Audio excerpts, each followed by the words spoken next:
Bienvenue à toi dans le jour 3 de ton calendrier de l'Avent. On va continuer un petit peu dans ce parcours, dans mon passé, sur des événements qui ont été marquants pour moi. Cette maman épuisée, je t'ai dit hier que j'avais démarré ma maternité comme ça. Cette maman épuisée qui est devenue une entrepreneur épanouie. J'ai à cœur de te montrer en fait quel est le parcours que j'ai fait et qu'est-ce que j'ai appris tout au long du chemin. Aujourd'hui, j'avais envie de te partager le jour où j'ai dit « ça suffit ». Je t'ai dit hier qu'en fait j'avais une prise de conscience par rapport déjà à mon état de santé, qu'il y avait quelque chose qui n'allait pas, que cet épuisement il n'était pas normal. Il y a une autre étape où j'ai à nouveau eu un gros signal d'alarme qui m'a dit « Géraldine, cet épuisement, il est toujours pas normal. Ce n'est pas résolu. Parce que c'est pas parce que je prends un petit médicament que tout change. Non, loin de là. » Qu'est-ce qui s'est passé ? Donc j'ai eu ma première fille Alicia. Et puis j'en ai eu une deuxième. 2 ans et demi après. Et je pense qu'en fait, cette démarche d'apprendre à me remettre au centre de ma vie, d'apprendre à prendre soin de moi, elle a mis énormément de temps. Elle a mis énormément de temps à se mettre en place. Pourquoi ? Parce qu'en fait, alors là, on va partir dans tout ce que j'ai pu travailler en thérapie, mais quoi qu'il en soit, j'ai pas appris à prendre soin de moi, j'ai pas appris à prendre soin de mes besoins, j'ai dû beaucoup le faire par moi-même. Et du coup, il se trouve que aujourd'hui, ça c'est mon point faible, c'est arriver à écouter mes besoins, arriver à être à l'écoute de ce que je ressens, arriver à être à l'écoute de moi. C'est pas quelque chose que j'ai appris, c'est pas quelque chose qu'on m'a appris à faire. Et donc du coup, j'ai eu un énorme chemin à faire à partir du moment où je suis devenue maman. J'ai passé des mois et des mois à être vraiment au bout du rouleau.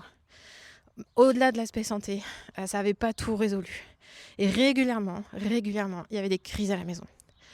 Il y avait des crises en mode j'hurle sur les enfants parce que je suis à bout de nerfs, parce que je m'impatiente, parce que j'en ai marre du bazar qu'il y a partout, parce que j'en ai marre de leurs cris. Donc je partais très très vite en colère, très frustrée, très irritable, je supportais peu de choses, je m'ennuyais énormément, ça je l'ai compris bien après, que je m'ennuyais énormément dans ce rôle de maman au foyer, et que quand bien même je l'avais choisi, quand bien même il faisait tellement sens pour moi, en fait, j'étais tellement centrée et focus sur ma famille, les besoins de mes enfants, mais moi, vu que je savais pas faire pour moi, je me suis complètement oubliée, et j'arrivais pas à savoir qu'est-ce que j'avais envie de faire, de quoi j'avais besoin, comment prendre soin de moi, comment retrouver du temps pour moi. Au bout de quelques années, je ne savais plus du tout comment faire ça. Il y a une autre scène dans la cuisine, et j'ai pas mal de scènes comme ça dans ma vie qui sont passées dans la cuisine. Cette scène, c'est le jour où je hurle sur mes filles, et puis mon aîné s'approche de ma cadette, de ma seconde, et lui met la main sur les oreilles en lui disant « T'inquiète pas ». Je sais plus ce qu'elle lui a dit exactement, je savais qu'il y avait « T'inquiète pas ». Ça va passer, t'inquiète pas, maman va se calmer. Et de les voir comme ça dans la cuisine, je me suis effondrée en larmes.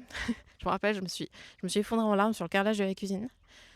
Tellement, je venais de réaliser ce que j'étais en train de faire, tellement je réalisais que je ne gérais plus rien, je ne gérais plus mes émotions. Je pensais que c'était la faute de mes enfants, les circonstances, le fait que j'ai pas assez d'aide, que le fait que je sois toute seule, le fait que elle soit difficile, alors qu'en plus c'est pas du tout des enfants difficiles. Et bien là, c'était un gros boomerang de me dire en fait, cocotte, le problème, c'est pas les autres, le problème il est en toi là. C'est pas moi le problème il est en moi. Il faut que j'aille checker à l'intérieur qu'est-ce qui se passe, pourquoi est-ce que je me retrouve à hurler de cette manière-là. Cette prise de conscience, ça a été vraiment un déclic pour me dire j'ai besoin d'aide. J'ai besoin d'aide et je ne peux pas rester toute seule. J'ai besoin de m'entourer, j'ai besoin de trouver des copines maman avec qui partager ce que je vis. J'ai besoin de trouver du soutien. Et puis, c'est là, je pense à cette période-là, que j'ai commencé à découvrir ce qu'était le développement personnel. J'ai commencé à chercher sur Internet des ressources, des bouquins qui pourraient m'aider. Et puis, il y a eu des petits pas de fil en aiguille qui m'ont permis de me dire au moment, notamment où je suis tombée enceinte de mon 3e enfant, de me dire ok, on peut pas continuer comme ça les gars, on peut pas continuer comme ça. Si je mets pas en place des changements radicaux dans ma vie, en fait je vais droit dans le mur avec ce 3e enfant, c'est pas possible. Et à partir de mon 3e, juste avant que mon 3e naisse, j'ai décidé de me lancer dans une formation de développement personnel avec une dynamique vraiment Alors c'était pas véritablement de l'accompagnement, c'était plus de la formation, mais il y avait une dynamique communautaire. Et cette dynamique, en fait, elle m'a énormément portée, elle m'a fait du bien, elle m'a rassurée, elle m'a redonné de la valeur. Et elle m'a montré que oui, mon job à moi, c'était de prendre soin de mes besoins et j'ai appris à les identifier. Donc après la prise de conscience de oui, il faut que je prenne soin de moi, ça j'ai compris, ça y est, je l'avais un peu oublié. Le comment faire, c'était vraiment un espèce de néant total pour moi. Et c'est à partir de là que vraiment je suis allée chercher des réponses et que j'ai dit ok, maintenant je vais apprendre à faire. Je veux apprendre à prendre soin de moi. Bah oui, ça s'apprend en fait. Ça s'apprend. À partir de ce jour-là, il y a énormément de choses qui ont changé. Mais ça, c'est vraiment une clé avec laquelle je te laisse. Prendre soin de toi, c'est ok. Et apprendre à prendre soin de toi, ça, c'est une autre paire de manches. Et pour ça, ça fait du bien d'être accompagné.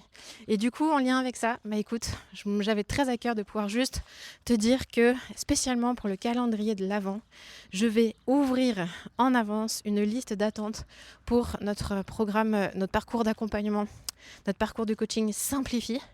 On a des nouveaux groupes qui vont bientôt démarrer. Je te donnerai des dates plus précises bientôt. Mais en attendant, voilà, c'est la pré-ouverture, on va dire.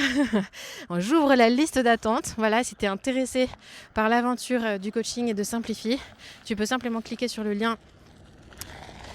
Je te laisse passer la voiture. Tu cliques sur le lien qui se trouve dans la description, soit du podcast, soit sur YouTube, soit là où tu vas te trouver.